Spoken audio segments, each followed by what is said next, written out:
आपला देश हा कृषीप्रधान देश आहे। आपल्या देशाची 58% इकॉनॉमी प्रत्यक्षरित्या शेतीवर अवलंबून आहे। कधी दुष्काळ, कधी अतिवृष्टी, पिकांना रोगराई येणे, शेतीमालाला हमीभाव मिळत नाही।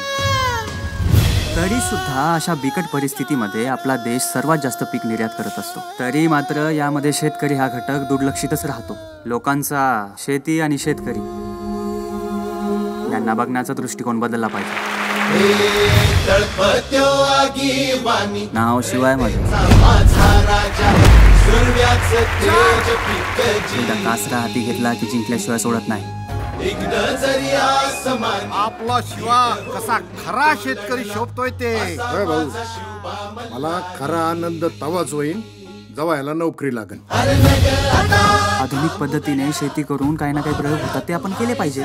त्यानं काय होईल, आपल्याला कळेल कोणतं पीक आपल्या मातीसाठी योग्य आहे, कोणतं नाही। हे काय असते? तुझ्या लाडाचा परिणाम।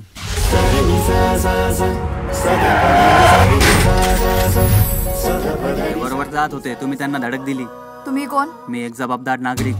जगा वेगळी बात तुझी, झालो मी तुझा साजन ग। काळीज माझं धडधडतय आज तुला पाहून ग।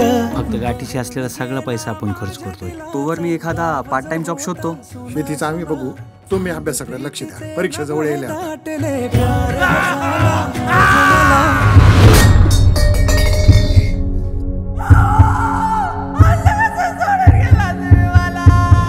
त्यांचं स्वप्न पूर्ण करायला मी खंबीर उभी राहणार।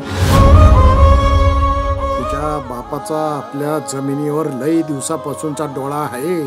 बैला घ्यायला आलोय तुमची। बैल? अरवावर हा दादा, जे स्वप्न अधुरं ठेवून गेलाय ते पूर्ण करायचंय मला। तर पावर हा त्याला या जमिनीत जे पीक उगून दाखवायचं होतं ते शक्य आहे दाखवून द्यायचंय मला। आपल्या भाऊची झाली हवा, वाघ हाय जो ट्रेंडिंगला। आपल्या भाऊची झाली हवा, जर तू यशस्वी झाला ना तर माझं नाव कापलं जाईल। आपल्या भाऊ पोटात पेन धरणारा माणूस यो नांगर धरण कसा ट्रेंडिंगला। माझ्याकडे चांगली ऑफर आहे।